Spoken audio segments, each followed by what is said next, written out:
የቤተ ክርስቲያናችን ዓመታዊ የቤተሰብ ቀን እንደተለመደው በዚሁ በመስከረም ወር ተከብሯል።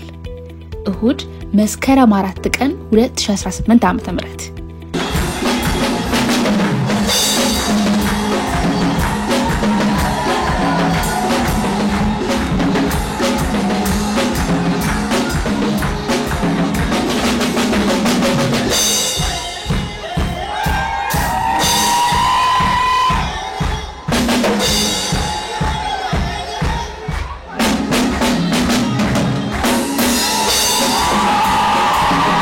በእለቱ ከመደበኛ ፕሮግራሞቻችን በተጨማሪ ሙሉ የእለቱን ፕሮግራሞችን ያቀርቡልን በመስተንግዶ ያገለገሉን ቃል ያካፈሉን እንዲሁም የተለያዩ ዝግጅቶችን ያቀርቡ ያገለገሉን በቤተክርስቲያናችን የቤተሰብ አገልግሎት ክፍል አንዱ የሆነው የልጆች አገልግሎት ክፍልን በመወከል ልጆቻችን ነበሩ።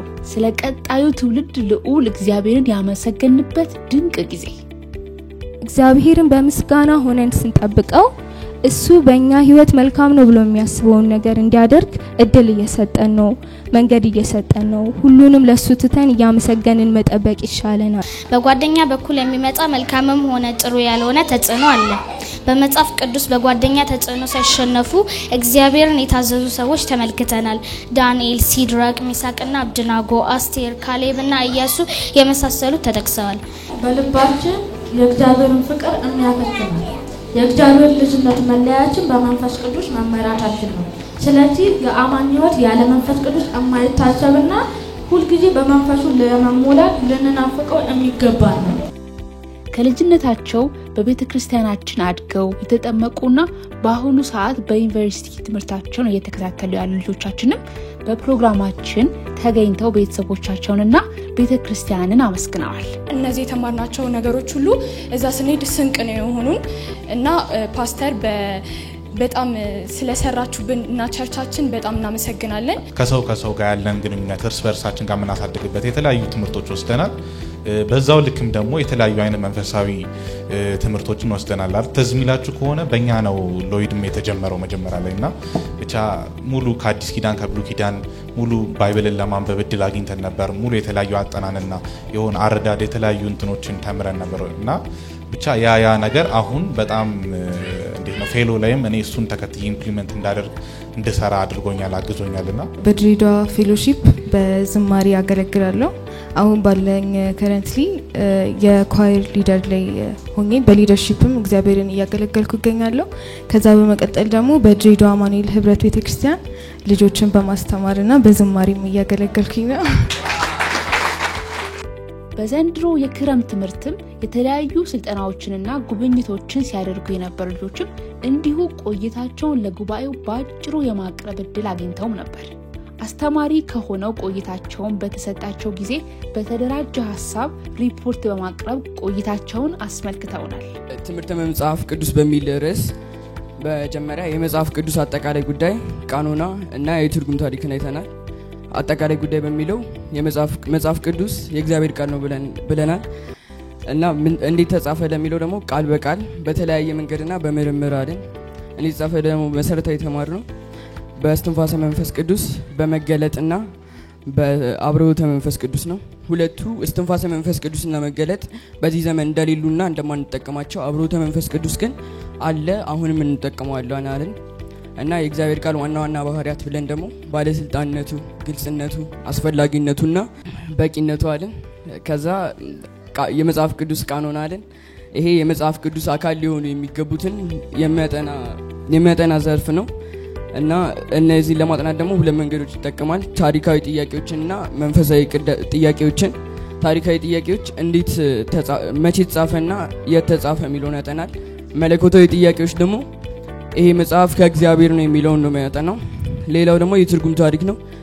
እዛ ላይ ይሄ በጣም ጥሩ ይዘት ያለው ታሪክ ነው እና ይሄን መረዳታችን ደግሞ መጽሐፍ ቅዱስ ምን ያህል ዋጋ እንደተከፈለበትና ቫልዩ እንዳለው እንድንረዳ ያደርገናል። በጸጋው ድነናል፣ በእምነት ሄዳን ነው። ነገር ግን አንድ ድነናል ብለን ኃጢአት እንሰራለን ማለት አይደለም። ንስሐን እየገባን እየጸለይን እንዲሁም ደግሞ ከኃጢአት እየራቀን እንኖራለን ማለት ነው። እና ደግሞ መንፈስ ቅዱስን ተምራል። መንፈስ ቅዱስ ማን ነው የሚለው ይሄን ትምህርት ያስተማረኝ ቲንክ ጊዜ ነው መሰለኝና መንፈስ ቅዱስ ነፍስ ነው ወይስ እሳት ነው ወይስ ዘይት ነው ብሎ የሆነ ጥያቄ ጠይቀው ነበረ።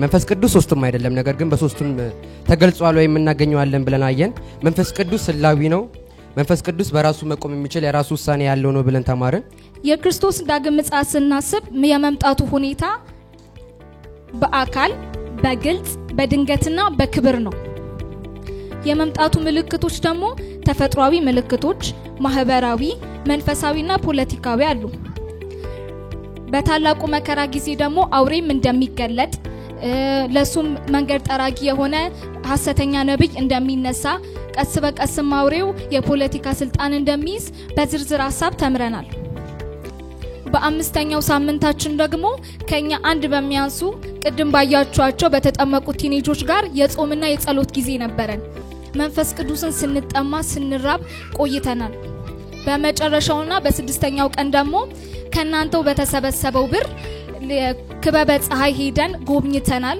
ህይወትኛ እንደምናስበው ብቻ እንዳልሆነችና ብዙ የተቸገሩ ሰዎች እንዳሉ እንዲሁም እነሱን በጸሎታችንም ሁሉ ጊዜም በህይወታችን ማሰብ እንዳለብን በቻልነው አቅም ደግሞ መርዳት እንዳለብን ተምረናል ክብር ለአምላካችን ይሁን የእግዚአብሔር ቃል በእምነት ከተዘራ በሰው ህይወት ውስጥ ይበቅላል ደሞ ሰውን እንደ መልህቅ አድርጎ በፈተና ውስጥ አጽንቶ ያቆማል ሌላው የፕሮግራሙ አካል የነበረው በልጆች የቀረበልን መልእክት አዘል ኪሮግራፊዎች ነበሩ ልጆቻችን የመዝሙሮችን መልእክት በሚያጎላ እንቅስቃሴ ገልጸው አሳይተውናል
ብዙ ትጋትና መስጠት የሚፈልገውን የልጆች አገልግሎት ክፍል በማስተባበር የምትመራው እህታችን ሜሮንም ንግግር ያቀረቡ ሲሆን በንግግራቸውም የትውልድን የሚያንጽ አገልግሎት በቤተክርስቲያንና በወላጆች ያላለሰለሰ ጥረት የሚከናወን ቢሆንም የወላጆችን ሚና የሚተካው እንደሌለ ግን አበክረው ተናግረዋል። ከልጆች አገልግሎት ክፍልም ወደ አዳጊ ወጣቶች ያደጉትን ልጆችም የአዳጊዎች አገልግሎት ክፍል በይፋ ያስተላለፈ ሲሆን በዚህም ምክንያት ከመጋቢያችን ዘሪሁን ኃይለ ሚካኤል እጅ የምስክር ወረቀት ተበርክቶላቸው የባርኮት ጸሎት ተደርጎላቸዋል። የታዳጊዎችም መሪ የሆኑት ወንድማችን ኢያሱ ጆሽ በይፋ በመረከብ ቀጣይ አደራን ተቀብለዋል። ጆሽዬን ጌታ ይባርክ በሉት። እነዚህን የተቀበልካቸውን አደራዎች ለመፈጸም ጌታ ይርዳ። ጌታ ይባርክ። እኛም በቤተክርስቲያናችን ስም ወላጆችን ከልብ ያመሰግንን ቀጣዩ ትውልድ የሚገነባው ከቤተክርስቲያን ባሻገር በዋናነት በቤታችን ባለን የወላጆች ድርሻ በመሆኑ ስጦታዎቻችንን ያለ መሰልቸት አሰልጥኑ እንላለን። ቸር ቆዩን።